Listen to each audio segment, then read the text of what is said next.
Salut à tous et bienvenue dans cette vidéo dans laquelle je vais vous parler des contrats à terme sur l'or, mais je vais également vous parler de deux actions intéressantes à avoir dans son portefeuille pour pouvoir bénéficier de la hausse future, notamment de l'or et de l'argent.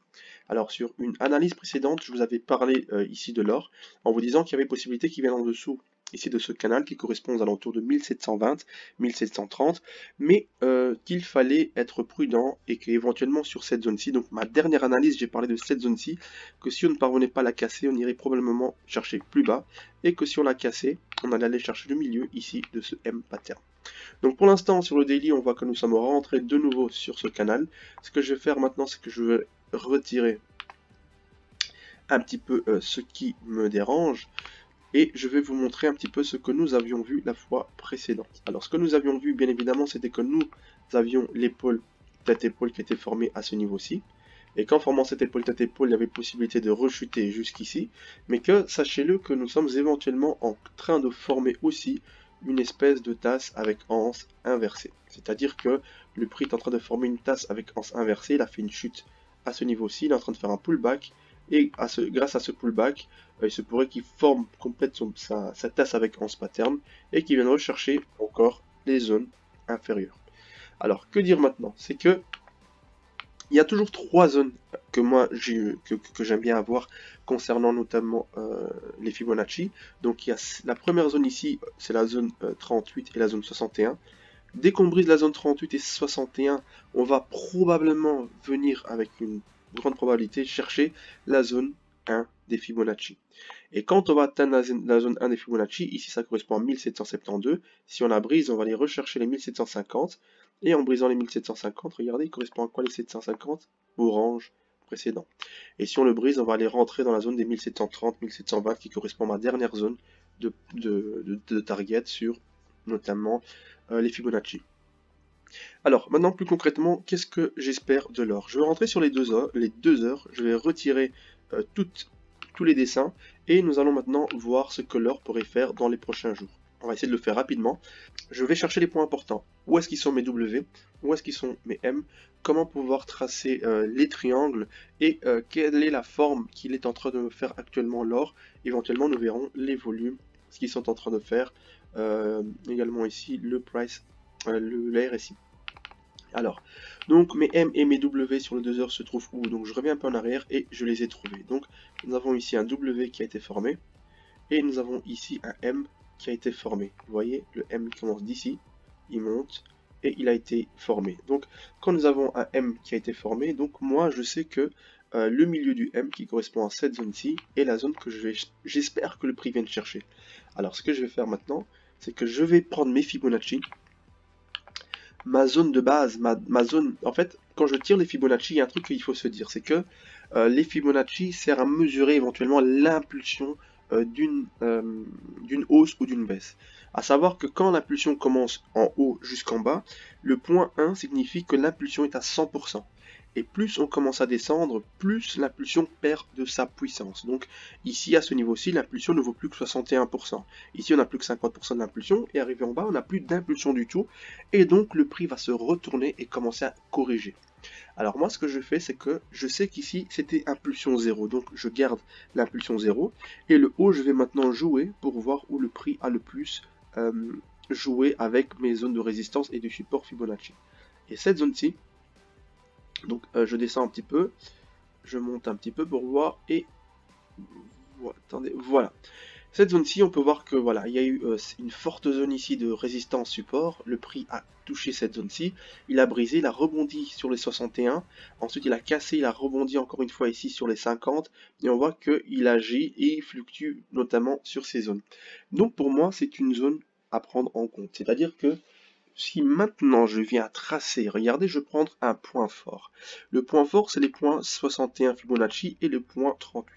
Si je prends le point 61 des Fibonacci, qui correspond au milieu de mon M, donc pour moi, il y a de fortes probabilités que le prix vienne chercher le milieu de ce M. Et si je vais sur de 4 heures maintenant, et regardez la ligne que j'ai tracée, elle correspond parfaitement avec les zones où le prix touche. Regardez, c'est parfait. C'est-à-dire que c'est une zone, une véritable zone où le prix va avoir une influence, où le prix va jouer il va être bloqué par ces zones. Et en passant, regardez le W que je vous avais parlé ici par le passé en disant que le prix devait revenir rechercher. Regardez, si je tire maintenant, je mets ici, et que je viens à droite, regardez, le prix est venu le chercher maintenant. Et même le plus bas que je vous avais dit, cette zone-ci du W qui devait être touché, comme je vous l'avais dit, il doit être toujours touché à un moment.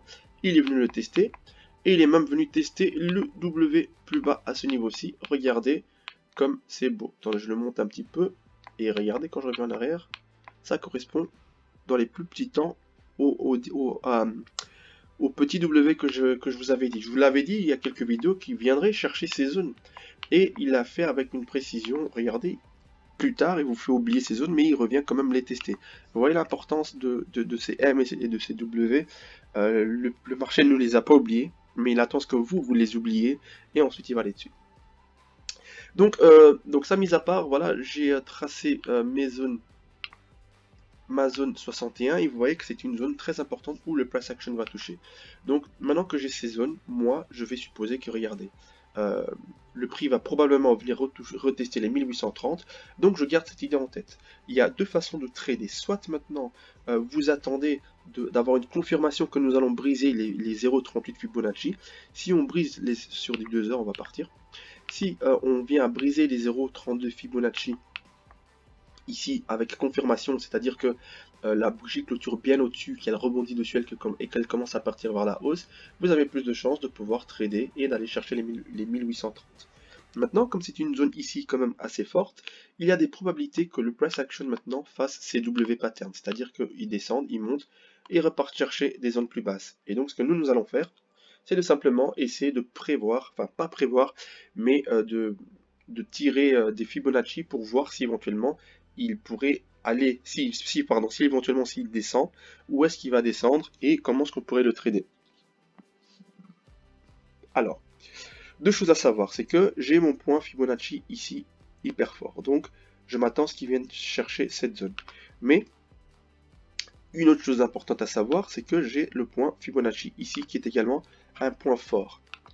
Si maintenant je ne parviens pas à briser ce point-ci, le marché va continuer sa chute. Parce que nous avons eu une baisse, une correction, une chute, une correction, et il se pourrait qu'il continue sa chute. Maintenant, s'il parvient à remonter ici au-dessus, il va probablement revenir un petit peu plus haut. Ce que je vais faire, c'est que je vais prendre mes Fibonacci, prolongation, je prends le plus haut, le plus bas, et je reviens plus haut. Et j'ai maintenant l'estimation de chute que l'or pourrait avoir. Regardez, je vous parle souvent de W. Donc on a un W double bottom, on a le W avec le côté droit plus haut, et on a le W avec le côté gauche plus haut que le côté droit. Et pourquoi est-ce que j'ai des Fibonacci avec 3 zones toujours? Parce que ces 3 zones vont me donner des points importants. Donc ici le W, si on s'arrête à la première zone, vous voyez la première zone, ma deuxième zone et ma troisième zone. Si on s'arrête à la première zone, ça me donne le W avec le côté droit plus haut. Si je vais plus bas ici, ça sera le double bottom. Et si j'ai mon troisième price target ici, ça va être le W avec le côté droit inférieur. Maintenant, il y a aussi l'autre où tu peux descendre ici aussi, et ainsi de suite. Donc, on va pas se mélanger, on va rester comme ça. Et maintenant, le fait que nous ayons eu que nous soyons sur cette zone ici, vous pouvez voir ici cette zone de résistance actuelle. Si nous ne parvenons pas à briser maintenant cette zone-ci lundi, c'est-à-dire que le prix clôture en dessous, alors on va venir chercher de nouveau les 1705, 1800, voire même 1798. Ce que vous devez faire alors, c'est de vous dire que je suis sur cette zone, je clôture, je m'attends à cette zone-ci. Je clôture pas, je m'attends à cette zone-ci. Et si nous brisons cette zone-ci, on va aller chercher ici, et ainsi de suite. Si maintenant je brise cette zone-ci, on va aller chercher les 1835. On brise les 1835, qui correspond au milieu de mon M, donc il y a des chances qu'ils viennent chercher. Si nous brisons les 1835, alors là, nous allons partir beaucoup plus haut. Ça fait, je vais rentrer sur les 30 minutes, et sur les 30 minutes, je vais essayer d'analyser ce qui se passe. Alors, sur les 30 minutes, voici ce que nous avons. Nous avons une zone, des zones où le prix joue et fluctue. Donc, regardez, j'ai pris vraiment cette zone-ci, la zone où le prix ici est également en train de toucher, et je tire encore mon triangle ici plus bas, et vous voyez que nous sommes en train de fluctuer sur cette zone-ci. Ce que je m'attends alors, c'est que le prix vienne arriver ici au bout de cette zone, et au bout de cette zone, il y a de fortes chances que le prix revienne retester ici ces zones. Pourquoi? Parce qu'un triangle haussier comme ça, il y a de fortes probabilités qu'on sorte vers la baisse. Si maintenant c'était un triangle plutôt baissier comme ça, il y aurait plus de chances que nous sortions vers la hausse. Et en plus de ça, en formant ce qu'il est en train de former ici comme ça, il se pourrait qu'en descendant, il forme son M pattern ou son double top pour ensuite retester le milieu du M précédent. Donc voilà, pour l'instant, on se trouve ici sur cette zone actuellement dans l'or. Si on brise cette zone-ci, il faut s'attendre à ce qu'il aille chercher celle-ci. Mais s'il redescend, il va venir chercher d'abord ici les 1808, 1810, et que s'il sort par ici, il va aller là. Donc voilà cette petite analyse sur l'or. Je reste toujours baissier pour l'instant. Tant qu'on n'a pas atteint les 1750, 1720, je resterai baissier. Et surtout, tant que sur le monthly, sur le mensuel, tant qu'on n'a pas atteint ici le VWAP, tant qu'on n'a pas touché ce VWAP, moi je reste baissier jusqu'à ce qu'il ait touché ce VWAP. Sur le weekly, regardez, il est déjà passé en dessous. Sur le daily également, il est passé en dessous, mais sur le monthly, il doit rebondir dessus pour que, un petit peu comme ici en fait, pour que je reste de nouveau haussier sur celui-ci. Maintenant, on va vite rapidement parler sur Barrick Gold Corporation, qui est en fait un petit peu corrélé sur la fluctuation de l'or.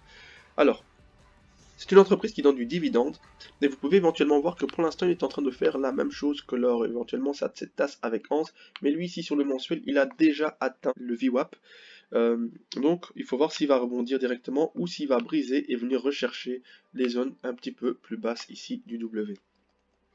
C'est une entreprise qui mine, comme je vous l'ai dit, de l'or et qui est corrélée par rapport au gold. Donc si l'or va et explose prochainement à la hausse, sachez que cette entreprise va éventuellement faire pareil. Donc il est intéressant de l'avoir dans votre portefeuille. Je vais vous dire pourquoi. Parce que vous allez non seulement profiter de la hausse que cette entreprise pourrait avoir, mais également des dividendes que celle-ci vous donne éventuellement chaque trimestre.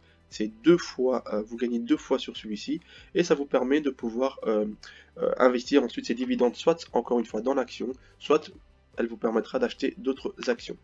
La deuxième action que j'aimerais bien vous présenter, c'est Eclat Mining.